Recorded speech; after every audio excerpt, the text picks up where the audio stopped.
Bonjour et bienvenue dans Cravate Club. Beaucoup d'entreprises marocaines se tournent vers l'Afrique, mais avec quelles ressources humaines y aller? Nous parlons recrutement vers l'Afrique aujourd'hui avec Naïm Bentaleb. Bonjour. Bonjour Thomas Brun. Alors Naïm Bentaleb, vous êtes directeur général du cabinet de recrutement Expertise Africa. Et la première question qui me vient à l'esprit quand on parle de l'Afrique, c'est est-ce que c'est très différent de recruter pour les marchés africains par rapport au marché marocain? Tout d'abord, on va préciser un peu que l'Afrique, c'est vrai que c'est un continent qui est un continent assez vaste, dans lequel on va retrouver 54 pays quand même, donc ça signifie beaucoup de différences au niveau économique, socio-culturel, religieuse, linguistique aussi. Qui dit linguistique dit parfois culture d'entreprise. On a l'Afrique anglo-saxonne, on a l'Afrique francophone, pas toujours la même culture d'entreprise. Les grands exemples sont le Sénégal, la Côte d'Ivoire, puis de l'autre côté le Nigeria par exemple, ou même l'Afrique du Sud. Donc il y a pas mal de différences. Maintenant, par rapport au marché marocain, on peut dire qu'il y a par pays, par région, quelques petites différences. Alors c'est vrai que c'est un très grand continent avec beaucoup de disparités. Malgré tout, il y a un dénominateur commun entre tous ces marchés. Oui, il y a un dénominateur commun entre ces marchés, que ce soit au niveau des personnes, donc les travailleurs, ou au niveau des entrepreneurs. On retrouve chez tout le monde une certaine résilience. Une résilience, qu'est-ce que j'entends par là? Et par rapport à quoi? Par rapport au fait que dans tous ces pays-là, sans rentrer dans la caricature, on retrouve des problèmes au niveau de la logistique, des transports, des autoroutes qui sont encore en cours de construction, mais donc ça s'améliore et on travaille dessus. Mais c'est la même chose au niveau de l'éducation, c'est la même chose au niveau de la santé, au niveau de l'administration. Donc il y a quand même ce point commun qui sont, on va dire, les infrastructures, le climat des affaires qui peut plus ou moins correspondre. Ça c'est vraiment pour la grande similitude. Ça va être cette résilience qu'ont les travailleurs africains et les entrepreneurs à arriver à sortir leur épingle du jeu dans des marchés beaucoup moins faciles que serait le Danemark ou la Nouvelle-Zélande. Comment ça impacte finalement le process de recrutement dans ces pays?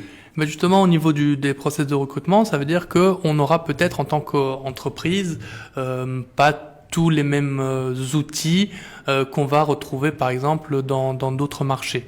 Par exemple, tous les pays n'ont pas la possibilité de passer par l'ANAPEC, par exemple, qu'on a au Maroc.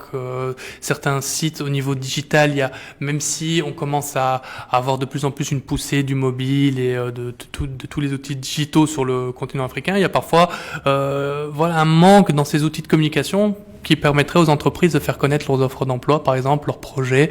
Donc, c'est sur ces points-là où ça peut être un peu plus compliqué. On peut pas compter sur des agences nationales d'emploi, plus difficilement. On peut pas compter sur des outils digitaux. Le sourcing est difficile. Le sourcing est assez difficile effectivement sur ces marchés-là.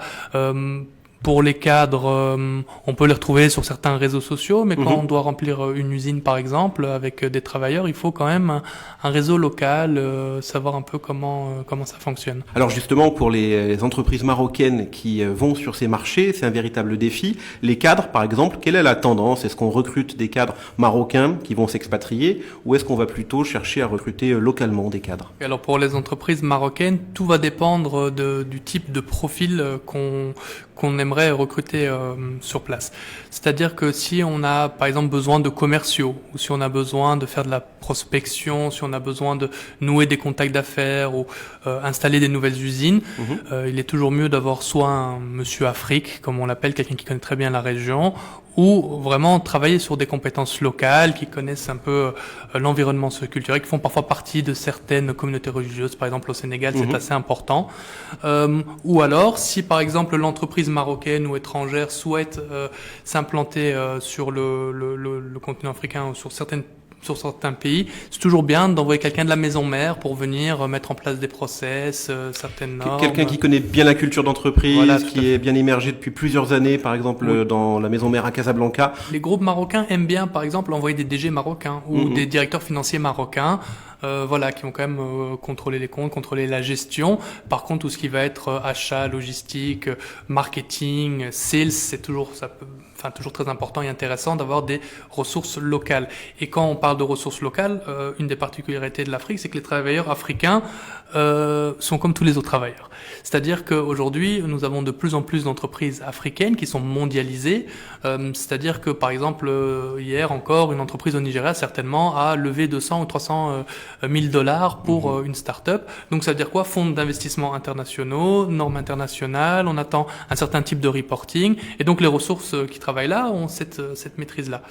Il y a les ressources aussi, la diaspora africaine qui a pu partir et revenir, qui se trouve sur place. On a les banques, par exemple, les banques marocaines qui sont sur le continent africain. Quand une boîte africaine, le directeur financier veut demander un factoring, par exemple, voilà, les normes bancaires sont les mêmes également en Afrique. Donc, ces ressources ont l'habitude de travailler avec ça.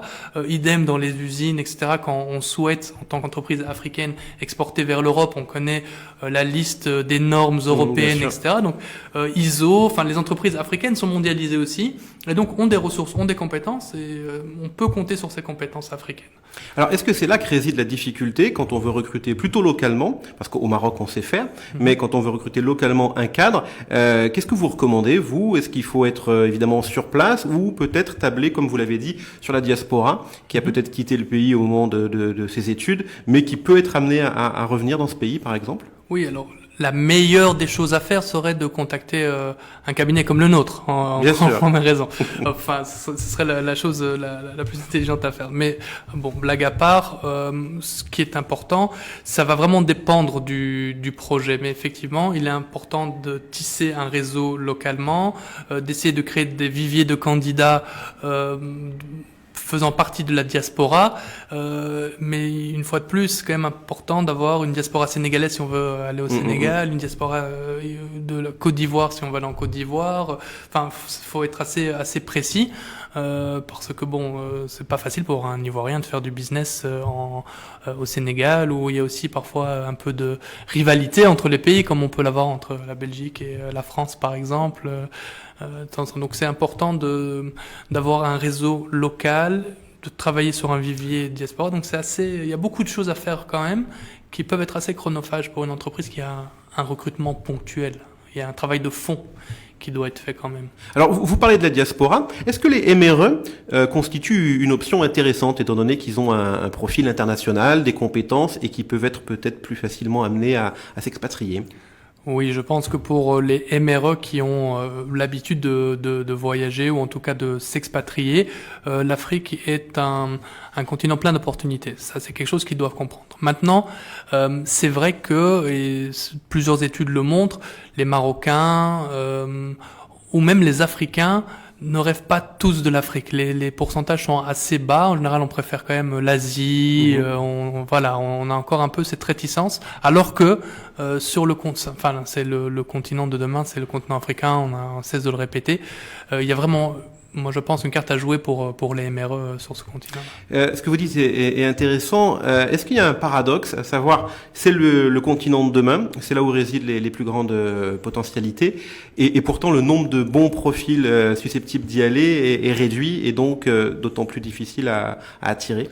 Oui, tout à fait. C'est le paradoxe. Il y a eu le même en Asie il y a quelques années, quand l'Asie était encore un marché frontière. Aujourd'hui, on retrouve beaucoup d'Occidentaux, par exemple en Afrique, qui sont les anciens qui ont développé justement l'Asie. Ah oui. C'est une tendance qu'on retrouve. Après, voilà, les Africains ont, je pense, parfois, malheureusement, un complexe. On le voit très bien même pour les vacances. Combien de Marocains vont en vacances au Sénégal? Très peu, la plupart préfèrent aller en Espagne, en Europe. Il y a encore je pense qu'il y a du travail à faire au niveau de la vente du continent africain aux Africains. Merci beaucoup, Naïm Bentaleb. Un dernier conseil peut-être pour les entreprises marocaines qui veulent aller en Afrique. Qu'est-ce qu'on doit retenir? Le dernier conseil, ce serait d'y aller en toute humilité, d'y aller vraiment sans se dire qu'on était en territoire conquis. Ne pas oublier que nous sommes nous-mêmes des Africains et qu'on y va pour faire des affaires. Et voilà, ça c'est l'idée principale, respecter les ressources locales, respecter le marché. Merci Naïm pour ce dernier conseil. Je rappelle que vous êtes directeur général du cabinet de recrutement Expertise Africa, et on se retrouve très bientôt sur Matin Première.